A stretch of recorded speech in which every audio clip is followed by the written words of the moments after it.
룻, 오벳, 이세, 그 다음 다윗. 그래서 결국은 라합이요, 예수님의 족보에까지 그 기생이 이름이 올라갑니다. 기가 막히지 않아요? 기막힌 은혜를 받은 거예요. 이 한 사람의 열려진 영안으로, 믿음으로 그 목숨을 걸고 위험한 선택을 한 결과 그의 가문이 어떻게 됐습니까? 라합은 그저 한낱 소문에 불과했던 이스라엘과 하나님에 대한 이야기를 들은 것이었습니다. 그저 오가는 사람에게 입에서 입으로 떠도는 근거 없는 소문과 같은 이야기였지만 그는 그 이야기를 귀담아 듣고 마음에 새겼는데 그것이 그에게 믿음이 된 거예요. 다시 내용을 짚어볼게요. 여호수아가, 모세를 이은 여호수아가 여리고를 점령하기 위해서 정탐꾼을 여리고로 보냅니다. 그때 그 정탐꾼들이 라합이라는 기생을 만나는데 이 여자가 자기 지붕에 벼러놓은 삼대에다가 이 정탐꾼을 숨겨요. 라합은 일찍이 여리고 땅이 이스라엘 자손들에게 준 것을 알므로 이스라엘 자손들이 이 여리고 땅에 이제 차지하겠구나, 이걸 알았어요. 그래서 정탐은 그들을 심히 두려워하였으며 지금 여리고 사람들이 간담이 지금 녹아난다는 표현을 한 겁니다. 그들이 들은 것은, 왜 이들이 지금 간담이 녹아나죠? 여리고 사람들이 애굽에서 이스라엘 백성들이 나올 때 홍해물이 마른 것과 요단 저쪽에 있는 아모리 사람의 두 왕 시온과 옥에게 행한 일들, 곧 그들을 전멸시킨 일을 듣고 그들의 마음이 녹아지며 정신을 잃을 정도였습니다. 즉 다시 이거야. 지금 북한에서 남한으로 들어와가지고 서울을 점령하면 끝난대. 그 사람들이 뭐 청와대 밑에 무슨 지하가 있다, 막 별 얘기가 다 있죠. 막 간담이 막 녹아지는 거죠. 지금 그런 이야기입니다. 그래서 여리고 땅에 들어와서 이스라엘 백성들이 이 여리고 땅을 다 점령할 건데 그 이스라엘 민족이 믿는 하나님은 위로 하늘에나 땅에서도 하나님이심을 안 것이에요. 그러므로 그들을 지붕 위에다 숨겨줬어요. 그러면서 그 기생 라합이 똑똑해. 이 사람을 많이 겪다 보니 굉장히 똑똑한가 봐. 내가 숨겨주겠는데 우리 가정 좀 살려다오. 너희들이 정탐하러 들어와서 정말 이제 침략하러 들어올 때 나 좀 기억하고 우리 가정 좀 다 살려다오. 주님의 이름으로 맹세하며 중표를 달라고 하는 것입니다. 똑똑하죠? 그것은 곧 자기의 부모와 형제와 속한 모든 사람들, 즉 자기의 가문을 살려내기 위해서입니다. 그들의 목숨을, 이제 이스라엘 백성들이 들어와가지고 이 여리고 땅을 점령할 때 그들의 친족들을 그 죽음에서 그 목숨을 구해내기 위해서. 이제 아셨습니까? 정탐꾼들이 말해요. 네가 이 비밀을 누설하지 않으면 내가 목숨을 걸고 약속을 하는데 하나님이, 이스라엘 하나님이 여리고 땅, 너희들이 사는 이 땅을 우리에게 주실 때 인자하고 진실하게 생명의 은인인 라합을 대해주겠다고 약속합니다. 그러면서 이 정탐꾼들이 뭘 하느냐, 우리가 여리고를 치러 들어올 때, 중요한 이야기예요. 너희들이 라합, 네가 우리를 지금 숨겨준 이 창문, 여기다가 2층 이 창문에다가 붉은 줄을 매고, 그게 증표야. 붉은 줄을 매고 네 모든 형제, 부모, 가족들을 다 집에 모아놓으라고 당부합니다. 이게 열쇠예요. 그러나 그 집 안에 있지 않고 만약에 어떤 놈이 집 문 밖으로 나가게 된다면 그의 피가 그 머리로 돌아갈 것이며 책임은 정탐꾼인 우리에게 있지 않다는 거예요. 기막힌 이야기죠. 그러나 누구든지 집에 모아놓은 가문과 가정의 식구들을 우리가 여리고를 치러 들어왔을 때 붉은 줄을 보고도 네 식구들을 손을 대어서 다치게 하면 그 피는 자신들 정탐꾼에게 돌아온다는 무서운 약속을 합니다. 만일 이 일을 누설하게 될 때에는 지금까지 맹세한 것, 약속한 것에 대해서는 자기들의 잘못이 아니기 때문에 잘 심사숙고하라고 합니다. 그러나 라합은 그대로 지킬 것이라고 하면서 그들을 숨겨주어 돌아가게 도와줍니다. 그리고 붉은 줄을 약속대로 창문에 매요. 여리고성을 주님이 약속한 대로 여호수아에게 넘겨주니 이제 침략을 해서 무너질 때 정탐꾼을 숨겨준 라합의 가정과 가문은 약속대로 여호수아가 살려줍니다. 그것은 왜 그렇죠? 여호수아가 여리고를 정탐하려고 보낸 사자들을, 정탐꾼들을 숨겨줬기 때문이에요. 비록 신부는 기생이었으나 이 사람은 여호와 하나님이 어떤 분이신 줄을 아는 영안이 열리는 사람이었어요. 영안이 열렸어요. 애굽에서 이스라엘 백성들이 나올 때 홍해 앞에서 요단에서 물이 갈라진 것, 말라서 요단강을 걷는 것, 그들이 믿는 여호와 하나님은 하늘에서도 땅에서도 하나님이심을 안 자였습니다. 비록 신부는 기생이에요. 이 한 사람으로 라합과 관계된 그의 부모, 남녀, 형제들, 라합에게 속한 모든 사람들은 죽음에서 목숨을 건져내게 됩니다. 여러분, 우리들이요, 잘 들으세요. 어둠 속에서 미혹되어 분별을 못하면 나로 인하여 나와 관계된 식구들을 지옥의 불 속으로 집어넣게 됩니다. 저는 이 말씀을 들으면서, 이 말씀을 받으면서 제가 얼마나 놀랐는지요. 성경의 말씀대로 우리 교회 현장에서 그대로 일어난 거야. 그렇게도 힘들고 어렵고 답답해도 이 제단에 붙어만 있으면 살아남게 되는 것만이 아닌 가문과 가정과 후손들이 살게 되니 잘 참아달라고 애걸한 목회자의 심정을 오늘 본문을 통해 확인되어져야 합니다. 그러나 집안에 있지 않고 집 밖으로 나간 자들에 대하여서는 책임을 질 이유가 없다고 하지 않는가요? 몇 명이 앉아있고 여자 목회자니까 우습게 보이잖아, 이 교회가. 그렇지 않아요. 저도 바라보지 말고, 여러분, 하나님이 하신 말씀 성경에 나온 그대로입니다. 집 밖으로 나간 자는 어떻게 된다고요? 그 피가 본인에게 돌아갈 것이라고 하는 것을 보아야 합니다. 시작은 이전에서 하다가 변질되어져 밖으로 뛰쳐나간 자들에 대하여서는 하나님도 어찌할 수 없는 자신들의 피가 자기의 책임으로 돌아가는 것으로 들려져야 합니다.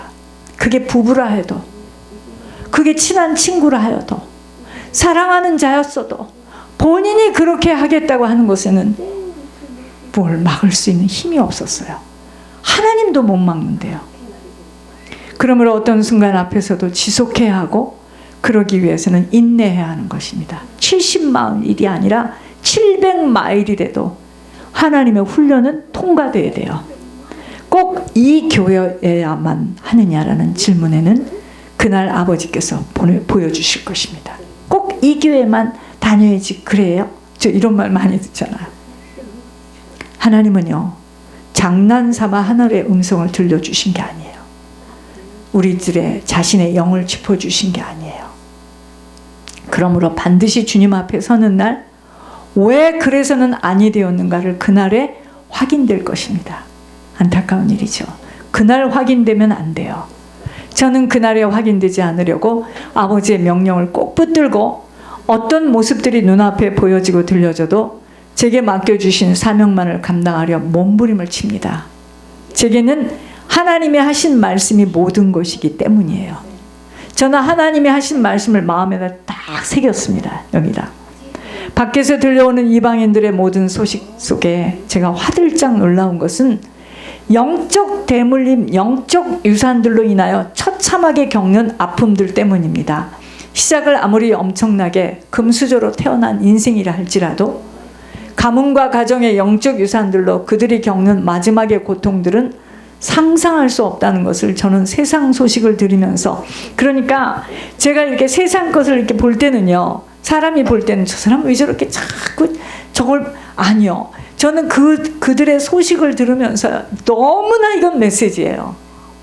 이건 대물림이 정확하게 내려가, 정말 소스라칩니다. 소스라쳐요. 다 영적 대물림, 영적 유산으로 다 사람들이 망가져요. 마지막은. 상상할 수 없다는 것을 저는 세상 소식을 들으면서 확인할 때 이방인들이 말하는 사주팔자 운명에서 빠져나오지 못하게 되는 영적 대물림, 영적 유산 속에 살아가고 있는 거예요. 부모가 겪은 인생을 후손들이 그대로 치르고 있게 되며 성품, 성향, 기질까지 닮아와 있기에 울어도 힘써도 애써도 처음은 되는 것처럼 쌓여진 것들로 보여지는 것들이 많은데 무너지는 데는 어이없이 당하는 일들 앞에 속수무책할 수밖에 없게 되는 것, 가문의 영적 대물림 때문입니다.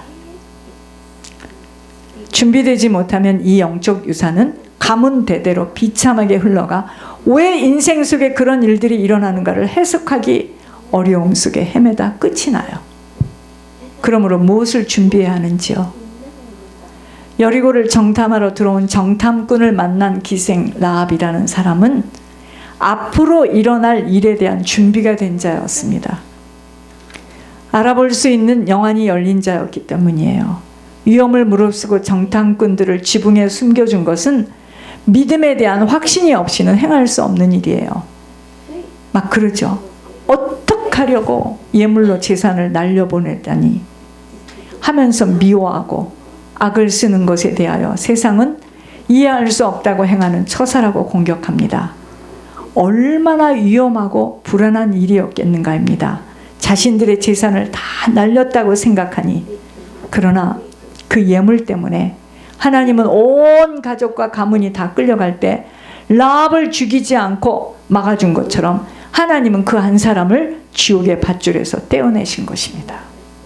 그때 그 예물 올리지 않았으면 온 가족과 가문 끌고 나갈 때 함께 끌려가게 되어 있었던 것, 이 땅에서는 알 수 없으나 이후에 죽음 앞에 섰을 때 본인들이 선택한 것에 대하여 주님의 긍휼하심을 받게 되는 것은 번제단에 불이 떨어져 가문과 부모 자신의 죄를 태워버리기 때문임을 알고 감사의 눈물을 흘리게 될 일들을 미리 볼 수 있는 것이 영안입니다.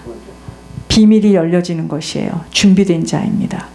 건강과 물질에 대한 준비도 해야 합니다. 여러분, 건강 말씀드릴게요. 항상 기뻐하며 감사하며 용서하며 소망 가운데 잘 견디며 이겨나가야 준비됩니다. 이런 말 하지 마세요. 나는 어려서부터 약하게. 여러분, 그런 이야기 절대로 하지 마세요. 그건 사단이 굉장히 좋아하는 소리입니다. 그건 이런 말이에요. 너는 일평생 남은 여생 이렇게 약하고 부족하고 희말이 없고 이렇게 살다 죽어. 이 소리예요, 그게. 여러분, 마음에 어떤 것들로도 스트레스 받아서는 아니 됩니다. 규칙적인 생활을 하는 습관으로 갱신하며 내 안에 사랑이 나갈 때 결국은 자기 자신이 치유되어지고 몸의 구석구석 속에 있는 독소가 빠져나가게 되는 거예요. 아무리 좋은 걸 먹어도 미워하고 한맺히고 막 용서 못하면은요, 몸에 독소가 쫙 퍼집니다. 그러나 판단, 정죄, 비평하며 미워하고 탓하며 지적하는 것들에 대하여 결국은 자신 속에 독소가 쌓여간다는 것을 기억하여 이해하고 용서하며 섬길 때마다 내 자신 속에 엔돌핀이 돌게 된다는 것 알아야 합니다. 이것이 건강을 준비하는 길이에요. 건강을 준비하는 길. 좋은 거 먹어서 되는 게 아니에요. 이 속에 독소가 쌓이지 않아야 됩니다. 미워하고 근심하고 걱정하고 온갖 근심을 자기 혼자 다 해서 남편도 살려야 되고 자녀도 살려야 되고, 여러분, 그 사람은 약할 수밖에 없습니다. 그래서 제가 요즘에 나오는 방법이 뭐냐, 무슨 말을 들으냐 웃어요. 전부 그냥 웃습니다. 많이 웃어요. 안 웃으면 어떡할 건데? 안 웃으면 어떡할 건데요? 여러분, 정말 저 옛날에 너무 힘들었네요. 새벽에 2시, 3시까지 전화해서 마약에 취해가지고 나한테 전화해서요. 난 이게요, 제정신인 줄 알고 한 말 또 하고 또 하고 내 건강을 다 죽였죠. 이게 사단이요, 목회자 죽이는 방법입니다. 성도들은 거의 다 제정신으로 사는 사람 별로 없어요. 그러니까 어떻게 해야 되죠? 웃어야 돼요. 그 문제는 우리가 해결할 수 있는 방법이 없어요. 그러므로 왜 사랑하며 희생 헌신하라고 하였는가를 알아야 합니다. 여러분, 왜 섬겨요? 사실 나 때문에 섬겨야 하는 거예요. 내가 섬길 때 살아요. 이해가 안 가죠? 안 섬기면 엔돌핀이 안 돌아요. 저는 막 섬기면 막 기쁩니다. 물질에 대한 준비는 하나님과의 관계입니다. 하나님이 공급하시고 하나님이 보호하시는 삶으로 준비되려면 하나님과의 바른 관계 속에서 아버지가 명하시는 대로 순종의 삶을 살아갈 때입니다. 세워나가지 않고 뺏기지 않으려면 아버지와의 바른 관계가 되어져야 합니다. 특별히 심음의 법칙대로 되어지는 것이기에 물질 관리 바르게 정리되어져야 합니다. 부채를 무서워해야 돼요. 저는 물질 관리가 어떻게 되냐면 저는 부채를 무서워합니다. 갚아가는 것을 속전속결로 부채를 무서워하여 무엇보다도 부채 정리를 먼저 해나가는 습관이에요. 부채가 쌓여지면 감당하기 어려워요. 이토록 준비가 되어지는 삶으로 한 걸음 한 걸음 걸어가야 하는 것에 무엇보다 중요한 준비는 내세 준비예요. 살아성전에 나 한 사람으로 새로운 가문을 써내려고 한다는 무수한 확고한 결단이 필요합니다. 중보회개의 사명이에요. 라합이요, 자신이 결정한 선택이 무서울 수도 있고 목숨을 걸고 한 만큼 인생이 달린 문제였던 것처럼 우리 자신이 중보회개에 대하여 눈이 열려지면 남은 시간 무엇을 하고 떠나가야 할지 바른 선택이 나오게 됩니다. 저는요, 예물로 제가 제 인생 목회 10년에 이만큼 앉아있다. 사람들이 볼 때는 웃겠지만 그렇지 않아요. 소득이 엄청 많습니다. 열매가 많아요. 이 작은 교회를 통해서 지금 천국에 몇 명이 올라갔습니까? 그거보다 더 무서운 거, 예물로 생명의 길이 활짝 보여졌어요. 특혜의 복으로까지 이어지는 은혜를 받았으나 이건 역시도 제가 지속이 될 때 유효가 되는 효력이라는 것입니다. 저희 머리 끝에서부터 발끝까지는 오직 한 가지 단어밖에 없어요. 예물밖에는 생각나지 않아요. 그것은 주님이 제게 보여주시고 체험케 해주신 부활의 능력이었습니다. 여러분, 모든 비밀은 예물 속에 담겨져 있기 때문에 예물 막 올리면은요, 막 사단이 그때부터 막 내 몸속에 있는 사단이 다 일어나요. 가문과 가정과 막 우리 가문에 있던 것들이 다 일어나가지고요, 그때부터는 진짜 싸움이 일어납니다.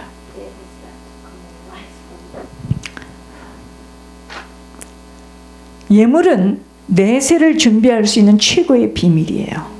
가문의 영적 문제 유산을 정리할 수 있는 유일한 도구가 될 수 있는 것만이 아닌 막힌 것들을 뚫어갈 수 있고 태워갈 수 있는 번제단의 불이 되기 때문입니다.